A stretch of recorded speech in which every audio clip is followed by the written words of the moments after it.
क्या काला जादू, वशीकरण, ये सब चीजें आज भी समाज में होती हैं? आप किसी के ब्रेन को हैक करने को तांत्रिक क्रियाएं बोलते हैं। और इससे क्या किसी की मृत्यु संभव है? क्या किसी को मारा जा सकता है? क्या किसी के बिजनेस को बांधा जा सकता है? क्या आपको बीमार किया जा सकता है? नमस्कार दोस्तों, हिंदू धर्म पॉडकास्ट में एक बार फिर मैं रुचि भैराली आपका तहे दिल से स्वागत करती हूँ।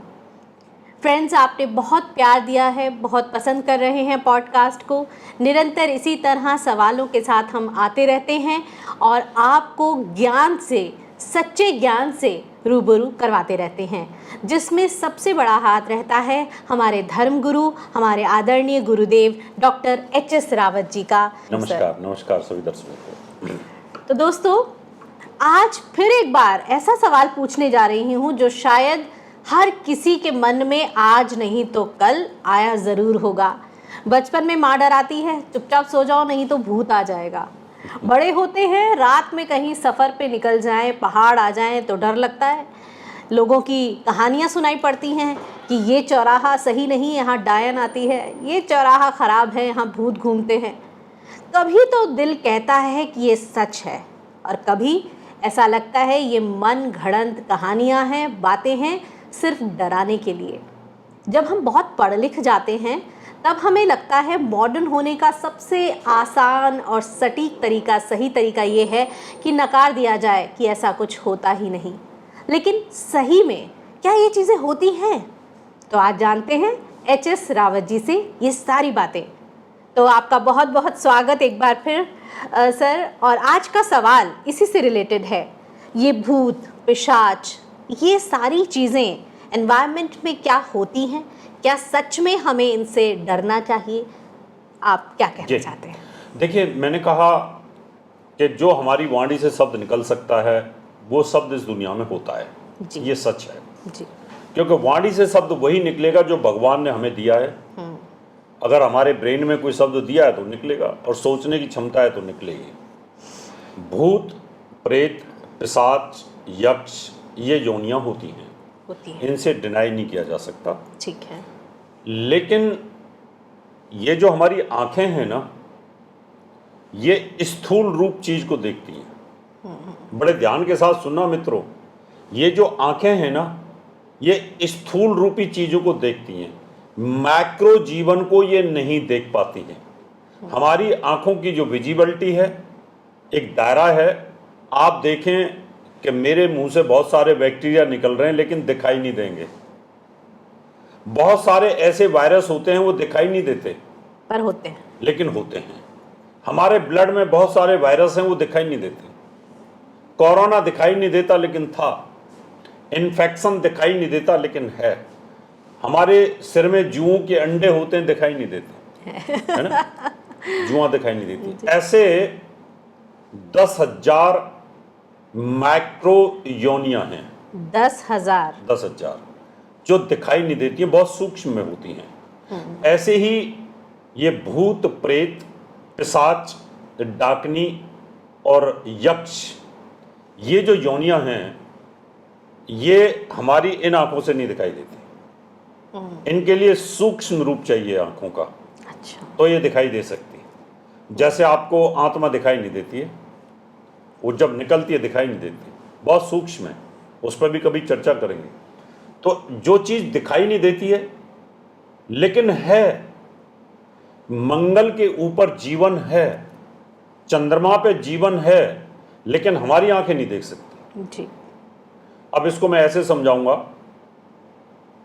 कि अगर जीवन वायु के अंदर हो, पृथ्वी पे जीवन ना हो करके वायु में कोई जीवन रमण करता हो, लेकिन वायु को तो हम देख ही नहीं सकते जी, लेकिन जीवन तो वहां पर है जी।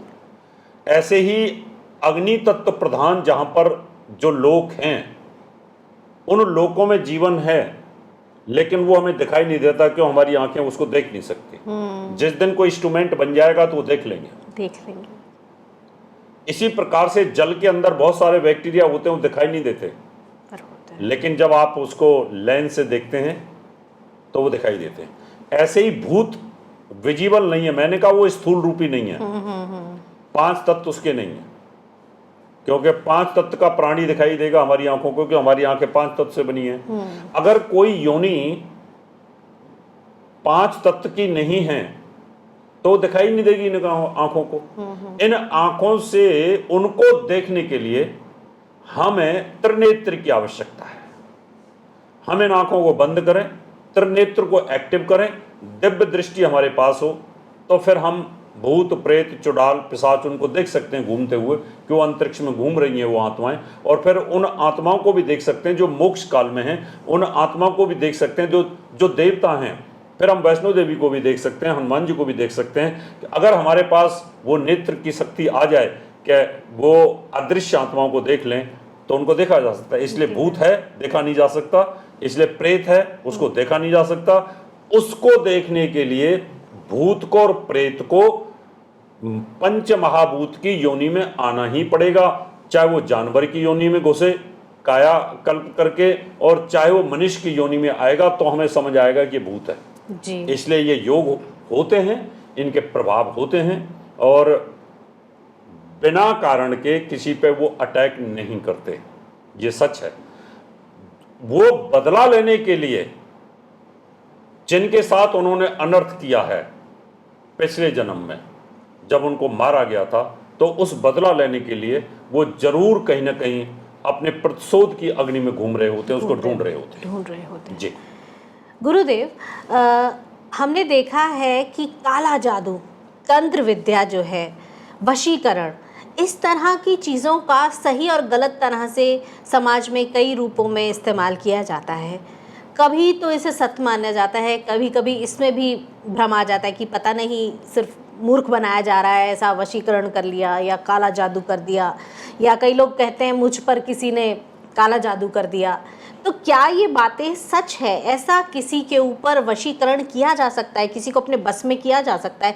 जैसा कि आपने बताया कि ये तो बड़ी बारीक बातें हैं, हर किसी को दिखाई नहीं पड़ती। तो क्या काला जादू, वशीकरण, ये सब चीज़ें आज भी समाज में होती हैं? बिल्कुल होती हैं। मैंने यही तो कहा आपको, बार बार एक ही चीज़ बोलूँगा। आप मेरे से हर बार यही पूछेंगे ये होती है, तो मैं बोलूँगा होती होता है। है। मैं किसी चीज़ को ना नहीं कर सकता।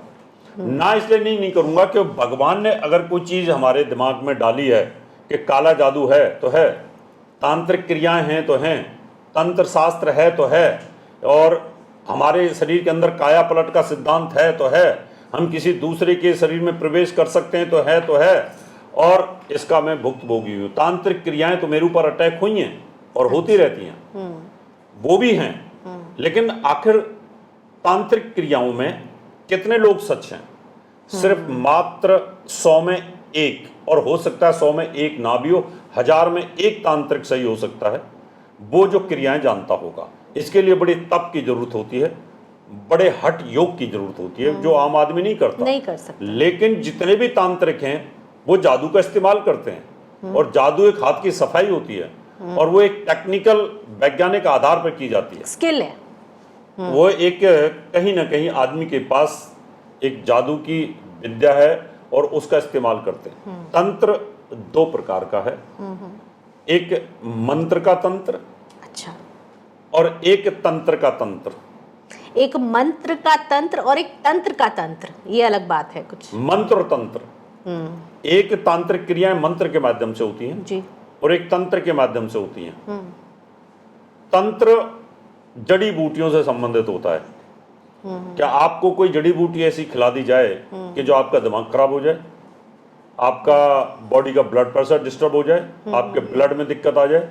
वो तंत्र शास्त्र होता है, तंतु से बना होता है। ठीक है। वो हमारी जो प्रकृति है उसके अंदर ऐसी ऐसी जड़ी बूटियां होती हैं, क्या अगर आप उनको खिला देते हैं तो आपके शरीर में बहुत बड़े रिएक्शंस होते हैं। 6-6 महीने तक आपको भूख नहीं लगती है, 6-6 महीने तक आपको मलमूत्र नहीं आता है, और आप ध्यान में लगते हैं, आपका त्रिनेत्र खुलता है। तो ऐसा एक तंत्र शास्त्र होता है। एक तो ये होता है कि अगर आप किसी को वो खिलाएंगे तो व्यक्ति पागल हो सकता है, सम्मोहित हो सकता है, वो आपके पीछे आ सकता है, जड़ी बूटी खिला दी जाए। एक तो ये होता है तंत्र शास्त्र। एक होता है हठ योग के माध्यम से, मंत्र विज्ञान के माध्यम से। क्या आपने हठ योग के माध्यम से पराविज्ञान को अपनी मुट्ठी में कर लिया? जी। जो पराविज्ञान की क्रियाएं होती हैं उनको अपने काबू में कर लिया।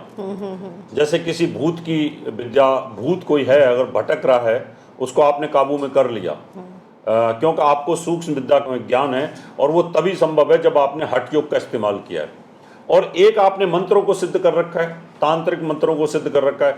उन मंत्रों के बार बार प्रेशर करने से, जिस व्यक्ति पे आप उनका प्रेशर करते हो, उनके ब्रेन पे प्रेशर डालते हो, तो उनका ब्रेन हैक हो जाता है। हैक हो जाता है। जैसे कि आप ये मोबाइल हैक कर सकते हो, जैसे कि आप कंप्यूटर हैक कर सकते हो, जैसे कि आप बैंक का अकाउंट हैक कर सकते हो, आप कुछ भी हैकर्स के माध्यम से हैक कर सकते हो, किसी की वेबसाइट हैक कर सकते हो।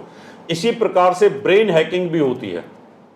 आप किसी के ब्रेन को हैक करने को तांत्रिक क्रियाएं बोलते हैं। और इससे क्या किसी की मृत्यु संभव है? क्या किसी को मारा जा सकता है? क्या किसी के बिजनेस को बांधा जा सकता है? क्या आपको बीमार किया जा सकता है? ये मन का खेल होता है। मन का खेल ऐसे होता है कि किसी तांत्रिक ने आपको तांत्रिक क्रियाओं का अटैक किया जी और वो आपके ऊपर आकर के सिर पे पड़ता है, जी। तो आपके शरीर की जो ऑरा है वो डिस्टर्ब हो जाती है नेगेटिव ऊर्जा से। जब आपकी पॉजिटिव ऊर्जा के अंदर जहर भर दिया, नेगेटिव ऊर्जा तांत्रिक ने अगर डाल दी, तो आप विचलित हो जाते हैं, आप डर जाते हैं, मन के अंदर भय बैठ जाता है और उस भय को निकाल नहीं सकता कोई। जब वो भय निकलेगा ही नहीं तो धीरे धीरे उस डर के साए में व्यक्ति कहीं ना कहीं मौत के आगोश में आ जाता है। मैं आपको एक छोटी सी घटना बताता हूँ। मैं हिमाचल के अंदर, ये पहाड़ों पर बहुत ज़्यादा क्रियाएं हैं, हिमाचल में बहुत ज़्यादा हैं, उत्तराखंड में बहुत ज़्यादा हैं, जम्मू कश्मीर में ज़्यादा हैं। मैं एक सम्मेलन के अंदर गया हुआ था, ज्योतिष सम्मेलन में। मेरे ऊपर किसी तांत्रिक ने बहुत बड़ी तांत्रिक क्रियाओं का प्रकोप किया कि मैंने ऐसे सफ़ेद कपड़े पहन रखे थे और मैं बैठा हुआ था शाम के 5 बजे। उस तांत्रिक ने मेरे ऊपर पूरे खून के छींटे डाल दिए, जगह जगह मेरे कुर्ते पर, पाजामे पे खून के छींटे आ गए। लेकिन मुझे पता था इस विज्ञान का, मैं डरा नहीं। अगर मेरी जगह कोई व्यक्ति होता तो उसको हार्ट अटैक आ जाता, वो डर जाता। और फिर मैंने शाम को अपनी स्पीच दी और स्पीच में मैंने बताया कि किसी ने मेरे ऊपर तांत्रिक क्रियाओं का अटैक किया है, लेकिन मैं फिर भी डरा नहीं।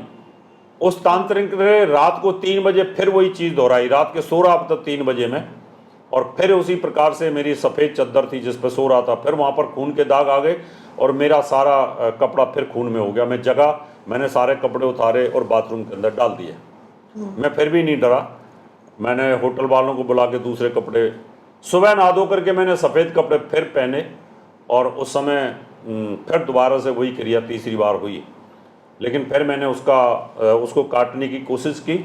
मैंने मंत्रों के माध्यम से किसी तरीके से उसको रोका और मैं वापस आ गया। प्रोग्राम सफल हुआ। अगर मेरी जगह कोई और होता तो वो दहशत में घबरा जाता और रात को जब 3 बजे हुआ तो उस समय डर जाता वो और उसको बहुत तकलीफ होती। तो इस प्रकार से एक इनकी लिमिटेशंस होती है। उस लिमिटेशंस का इस्तेमाल करके आदमी को भय में डालते हैं, साए में डालते हैं और वो व्यक्ति कहीं ना कहीं फिर मौत के आगोश में चला जाता है। तो ये तांत्रिक क्रियाएं होती हैं और इसी प्रकार से आप किसी के ऊपर कर सकते हैं। आप उसके ब्रेन को धीरे धीरे धीरे धीरे बांध सकते हैं। आप लगातार ऐसे टाइम पर अगर मंत्रों का प्रकोप कर रहे हैं कि मान लो आप सो रही हैं रात को 3 बजे, जब गहरी निद्रा में होती हैं तो उस समय आपके ब्रेन के ऊपर, मैंने पिछले पॉडकास्ट में आपको बताया था कि जब गहरी निद्रा में होते हैं तो उस समय आपके ब्रेन को बहुत जल्दी हैक किया जा सकता है। और उस समय आपने मंत्रों का जाप किया क्योंकि आपकी आंखें उस समय बंद हैं और आपकी जो आत्मा का वास है उस समय सुप्त अवस्था में प्राण शक्ति पे चल रहा है। तो उस समय जब आप अटैक करते हैं तो आपके ऊपर ज़्यादा प्रभाव होता है उस कंडीशन के अंदर, और उस समय बॉडी का एनर्जी लेवल बहुत कम होता है। इसीलिए ज्यादातर इस तरह के जितने काला जादू है रात में ही, रात में ही करते हैं। 12 बजे से 3 बजे तक के बीच में सब चीज़ें होती हैं। तो ये तांत्रिक क्रियाएं होती हैं, इनसे डरने की जरूरत नहीं होती है। होती जरूर हैं और आदमी इनसे भय के साए में आ जाता है। किसी के काम को बांध देते हैं, किसी के बिजनेस को बांध देते हैं, कोई व्यक्ति उठ नहीं पाता है। लेकिन ये क्रियाएं भी उन्हीं लोगों पे ज़्यादा काम करती हैं जिनके चंद्रमा कमजोर होते हैं, जिनका अमावस्या का जन्म होता है, जिनका चंद्रमा राहु के साथ होता है, जिनकी कुंडलियों में विष योग होता है, या जो आदमी थोड़े से डरपोक किस्म के होते हैं, उनके ऊपर इनका प्रभाव ज़्यादा रहता है। तो यानी अपने मनोबल को बढ़ा के रखना चाहिए, अपने अंदर, अपने ऊपर, कहते हैं ना कि पूरा अपने शरीर पर कंट्रोल, अपने दिमाग पर कंट्रोल, और भगवान का नाम जपते रहें तो सब कुछ सही हो सकता है। लेकिन अगर इस तरह की बातें होती हैं, लोग वशीकरण करते हैं, तो क्या ये सही है? ये तो एक गलत कॉज हो गया, ये तो एक किसी के काम को बांध देना, ये जलन ईर्ष्या का भी एक कारण बनता है परिवारों में, जहाँ किसी के बड़े भाई के पास ज़्यादा पैसा है तो छोटे भाई ने कर दिया, भाई बहनों ने कर दिया, रिश्तेदारों ने कर दिया, पड़ोसी ने कर दिया जलन से।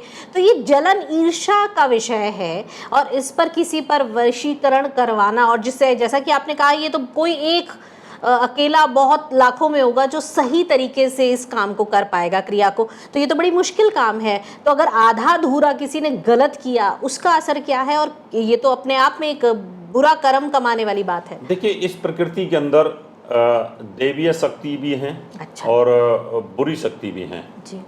जो बुरी शक्तियां होती हैं वो इस प्रकार के कार्य में संलग्न रहती हैं। ये राक्षस श्रेणी के लोग होते हैं जो इस प्रकार के काम में संलग्न रहते हैं, उनको बुरा करना ही होता है।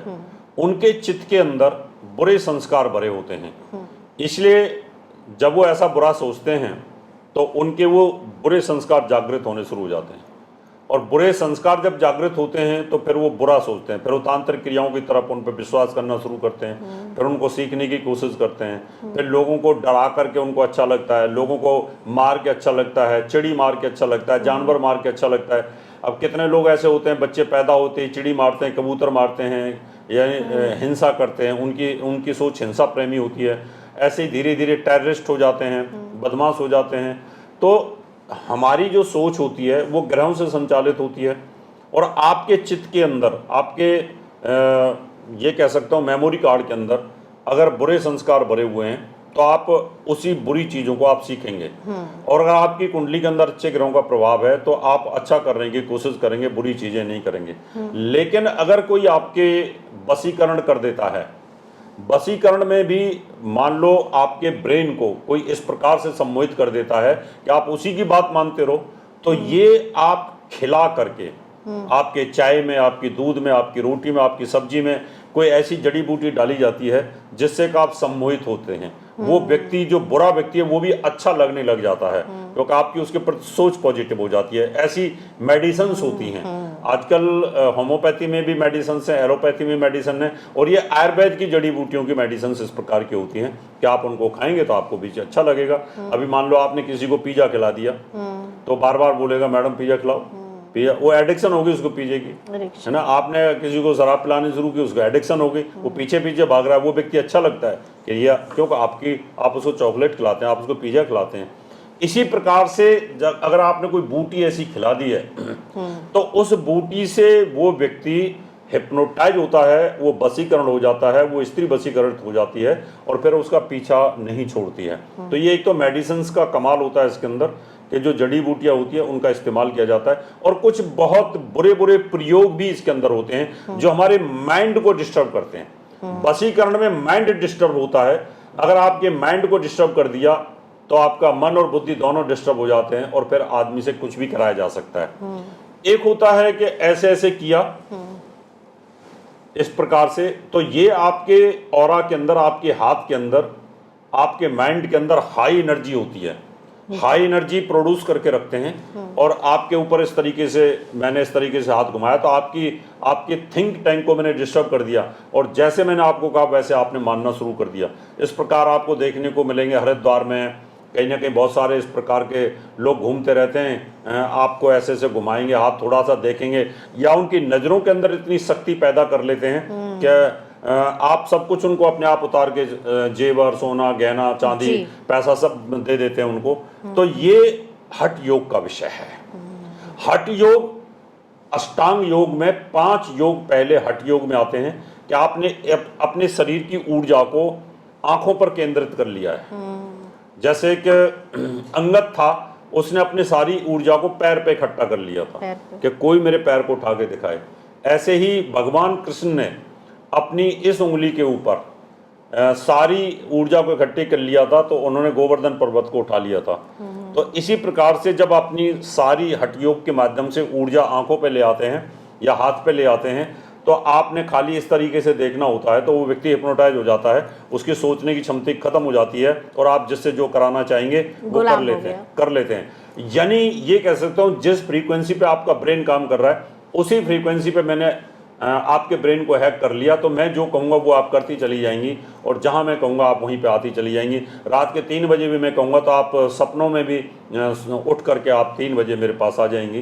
तो इस प्रकार से इन विद्याओं का, ये दुर्विद्या बोली जा सकती हैं, ये राक्षस प्रवृत्ति के लोग इनको करते हैं। जो समाज में बुरी विद्याएं भी होती हैं और अच्छी विद्याएं भी होती हैं, इनसे डरने की ज़रूरत नहीं है। अगर आप इस प्रकार से पीड़ित होते हैं तो उनके काटने के तरीके भी हम आपको बताएंगे कि उनको किस प्रकार से इन तांत्रिक क्रियाओं को काटा जा सकता है। इनसे डरने की आवश्यकता नहीं है।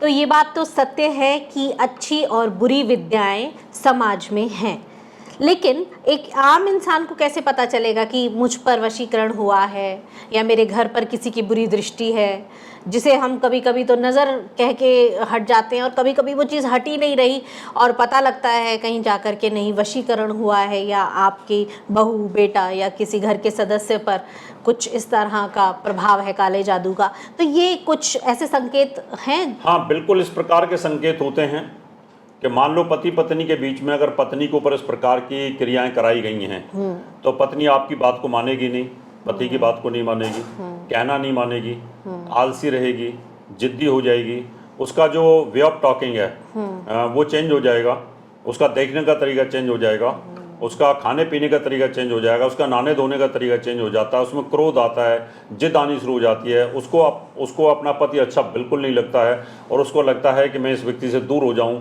इससे मार दूं। वो उसको छूने भी नहीं देगी, और उसको वो कुछ भी मांगेगी तो वो मांगेगा तो देती नहीं है। तो इस प्रकार की सिचुएशंस पैदा हो जाती हैं। और अगर किसी के पति पे करा दिया है किसी औरत ने, तो उसका जो पति है वो उसको देखेगा ही नहीं, उसकी तरफ ध्यान नहीं लगाएगा, बिल्कुल एकदम दूर हो जाएगा। तो ये सिचुएशंस बननी शुरू हो जाती हैं। अगर आपके बिजनेस पर बांध दिया है तो ग्राहक आएगा, देखेगा और चला जाएगा, है ना। आपके कॉलेज, स्कूल, विद्यालय, यूनिवर्सिटी में कर दिया है तो स्टूडेंट आएगा, देखेगा, चला जाएगा, क्योंकि वहाँ पर नेगेटिव एनर्जीज का वास पैदा कर दिया जाता है। नेगेटिव एनर्जी अगर वहाँ पर उस कंपाउंड में छोड़ दी गई हैं, तो फिर आप जैसे ही कॉलेज में घुसेंगी, घुसने के बाद में आपको लगेगा कि यार ये अच्छा नहीं है, और वापस आ जाएंगे आप। तो इस प्रकार से आपका जो सबकॉन्शियस माइंड है जी, सबकॉन्शियस माइंड के अंदर नेगेटिव एनर्जी को प्रवेश करा दिया जाता है, और प्रवेश कराने के बाद में आप जिस जगह पर हैं उस जगह से डिटैचमेंट की प्रक्रिया शुरू हो जाती है, और आपके स्वभाव में चेंज आ जाते हैं। आपको पढ़ाई मन नहीं लगेगा, आप जिस काम को कर रहे हैं उसमें मन नहीं लगेगा, आप स्कूल जाते हैं मन नहीं लगेगा, आप अपने ऑफिस में जाते हैं मन नहीं लगेगा, ऑफिस में बैठेंगे तो मन नहीं लगेगा, काम में आपका मन नहीं लगेगा, आप कोई भी चीज़ के अंदर मन नहीं लगता, क्योंकि आपके मन के ऊपर जो नेगेटिव एनर्जीज बढ़ा दी गई हैं, जो ग्रहों से पॉजिटिव एनर्जी आती हैं उनको हटा दिया गया है। वहाँ पर आपको तांत्रिक क्रियाओं के माध्यम से वहाँ पर नेगेटिव एनर्जी प्रवेश करा दी गई है। इसलिए आपको लगेगा मैं सोता रहूँ, मैं खाता रहूँ, मैं बैठा रहूँ, मैं कहीं जाऊँ नहीं, कुछ भी करने की इच्छा नहीं होती है। तो आपको लगेगा कि एक्सट्रीम चेंजेस इस बच्चे के अंदर आ गए हैं, तो कहीं ना कहीं किसी ने कुछ कर दिया है। और नज़र का दोष एक अलग सिद्धांत होता है। तो ये कहीं ना कहीं जीवन पे फुल स्टॉप लगाने जैसा है कि आगे बढ़ने नहीं दिया जाएगा, अपनी कंट्रोल में रखा जाएगा। तो क्या कोई ऐसा तरीका है कि मान लीजिए किसी ने वशीकरण किया हो या ना भी किया हो, पॉजिटिव रहना तो हर कोई चाहता है गुरुजी, लेकिन हमारे जीवन में हमारे आसपास, इर्द गिर्द, आस पड़ोस, रिश्तेदार, परिवार के बहुत से लोग होते हैं, हमारे दोस्त मित्र, जिन्हें हम कहते हैं कभी कभी वही कहते हैं ना, पीछे से वार करने वाले हमारे दुश्मन होते हैं। आप ही का एक कोट था, मुझे याद है, आपने कहा था कि दोस्त चाहे कितना ही गहरा क्यों ना हो, उसे अपने मन के राज नहीं बताने चाहिए, क्योंकि अगर एक दिन आपकी बात नहीं बनी और आपकी नाराज़गी हो गई उससे, से तो वो सबसे पहले आपको नुकसान जी। पहुंचाएगा। जी। तो जीवन में ऐसे बहुत बार होता है कि कोई रिश्तेदार है या परिवार का सदस्य है जो आपको जानता आपके बारे में सब कुछ है, लेकिन आपको धोखा दे सकता है। ऐसा परिवार में, फैमिली में एक आम इंसान को क्या करते रहना चाहिए? क्या पाठ पूजा, यज्ञ, कि जिससे पॉजिटिविटी बनी रहे और इन चीज़ों का प्रवेश घर में ना हो? क्योंकि घर में जब कोई आता है, कभी कभी तो हमने देखा है कि कोई मिलने आया और उसके जाने के बाद घर में झगड़ा शुरू, और ऐसा लगता है कि क्या करके चले गए, ये क्या देकर गए, खाने का दिल नहीं कर रहा, ऐसा भी। हाँ, इसके लिए आपको दो तरीके हैं कि जब आपके ऊपर इस प्रकार की तांत्रिक क्रियाओं का अटैक होता है तो आप के घर में वो प्रवेश कर चुकी हैं। एक ये है कि हर शनिवार और हर मंगलवार को आपको गूगल धूप लेकर के, एक कंडा लेकर के उसके ऊपर आप धूनी लगाते रहें। जी। आप हर शनिवार को या मंगलवार को हवन करते रहें, यज्ञ करते रहें, क्योंकि जब घर में अग्नि का वास होता है, हवन कोई होता है, वहाँ देवता आते हैं, देवता वास करते हैं, पॉजिटिव एनर्जी जाती है, और जहाँ पॉजिटिव एनर्जी आएगी तो वहाँ पर नेगेटिव एनर्जी अपने आप भाग जाती है। अपने आप भाग जाएगी। यानी कहीं घर में बदबू हो और वहाँ पर चंदन रख दिया जाए या वहाँ पर अगरबत्ती जला दी जाए तो बदबू का प्रभाव खत्म हो जाता है। तो ऐसे ही अगर आप यज्ञ करते रहें अपने घर के अंदर तो कभी नेगेटिव एनर्जी नहीं होगी, पहला सिद्ध। दूसरी चीज, अपने एनर्जी लेवल को हाई करिए, यानी आप अपना मंत्र जाप जरूर करते रहें, उससे आपको बहुत बड़ा बेनिफिट मिलेगा। तीसरा, हाई एनर्जी का कोई गुरु हो उसके पास आप जाइए, उसको आप दीक्षा ले लीजिए। आपने मेरे से मान लो दीक्षा ली जी। और आपको लगता है घर में किसी ने कुछ कर रखा है, आप जैसे ही हमारे लिंक में आएंगे, दीक्षा लेंगे, आपने गले में कंठी बांधी तो आपकी जो ऑरा है और आपकी जो प्राण शक्ति है वो एकाग्र हो जाती है, वो कंठी पे आ जाती है, एकाग्र हो जाती है, और फिर साथ में गुरु के साथ दृष्टि बल लिंक हो जाता है। यानी आपने हाई एनर्जी के साथ लेंगे, गुरुजी साथ जुड़े हुए हैं, कुछ नहीं होगा। अरे गुरुजी साथ है ना, कुछ नहीं होगा। जब आप गुरु का नाम जपोगे तो आप वहां से पॉजिटिव एनर्जी ले लोगे गुरु से जी, और पॉजिटिव एनर्जी गुरु से मिलेगी तो आपको नेगेटिव एनर्जी भाग जाएगी, यानी आपका कॉन्फिडेंस लेवल ऊंचा बना रहेगा। और उस कंडीशन में कॉन्फिडेंस लेवल को ऊंचा करके रखना ही इन नेगेटिव एनर्जीज को दूर करता है। अब जैसे मेरे ऊपर क्रियाएं की तो मैंने अपने एनर्जी लेवल को हाई कर लिया और मैंने उल्टा उसको उसकी तरफ फेंकने की कोशिश की कि जहां से आइए उधर जा। तो कोई भी इंसान जो है, इंसान से बड़ा तो हो ही नहीं सकता। वो भी 9 ग्रहों से संचालित है, मैं भी 9 ग्रहों से संचालित था, तो मुझे पता था मेरी लगन में गुरु चंद्रमा बैठे हैं तो क्या मेरे को मार सकता है, परेशान कर सकता था, और उसने परेशान करने की कोशिश की। तो ऐसे बार बार कहीं पे मैं जाता हूं तो वो लोग परेशान करने की कोशिश करते हैं, बस थोड़ी देर के लिए मैं विचलित होता हूं, मुझे पता चल जाता है किसी ने कोई क्रिया की है, उसका इफेक्ट आता है। क्योंकि अगर अचानक आपके ऊपर बहुत सारी नेगेटिव एनर्जी का बम आ रहा है, पता लगेगा। मान लो मिसाइल आ रही है तो आपके बॉडी को तो पता चलेगा ना। तो मेरी बॉडी को पता चल जाता है कि हाँ किसी ने नेगेटिव एनर्जी का प्रभाव डाला है, मैं उसको वहीं खत्म कर देता हूँ। जो करवाता है उसको भी खत्म कर देता हूँ और जो करता है उसको भी वहीं खत्म कर देता हूँ, उसको वापस मैं रिफ्लेक्ट करके वापस भेज देता हूँ। यानी यहाँ मेरा कवच कुंडल है, मैंने इसको वापस कर दिया। मान लो अगर अर्जुन ने तीर चलाया और कर्ण के यहाँ पर कवच कुंडल, तीर वापस चला गया। बिल्कुल। तो इस प्रकार से उसको मनोबल बढ़ा रख के, प्राण शक्ति, आत्म शक्ति, मनोशक्ति, इनको बढ़ा के रखिए। कोई भी तांत्रिक क्रियाएं आपका कुछ नहीं कर सकती हैं। और साथ में अपने घर के अंदर यज्ञ जरूर करते रहिएगा और मंत्र जाप करते रहिएगा, इससे आपका मनोबल ऊंचा उठा रहेगा और तांत्रिक क्रियाएं कुछ नहीं कर सकती। तो दोस्तों, आपको याद आ रहा होगा रामायण महाभारत जो 90 के दशक में हम देखा करते थे। इधर से तीर राक्षस ने चलाया और इधर प्रभु खड़े हैं उसे रोकने के लिए। हमें भी अपने मन की शक्ति को इतना अच्छा करना, इतना पॉजिटिव करना है कि इस नेगेटिविटी को, जो तीर नेगेटिविटी का लाइफ में आ रहा है, उसे रोक सकें। उसे रोकने के लिए आपको चाहिए पॉजिटिविटी। और वो कैसे आएगी? अच्छे लोगों के सानिध्य में रहिए, पॉजिटिव सोचिए, पॉजिटिव बोलिए, मंत्र जाप करिए और भगवान का नाम जपते रहे। सबसे अच्छी बात ये है, आजकल तो मैं गुरुजी कहूँगी कि ये मीडिया का ज़माना है, है तो YouTube से जुड़कर भी आप अच्छे लोगों का साथ पा सकते हैं। आप क्या देखते हैं इसका चयन आप करेंगे। इसी तरह के अच्छे सवालों के साथ हम आपके साथ फिर हाजिर होंगे। तब तक के लिए नमस्कार। नमस्कार।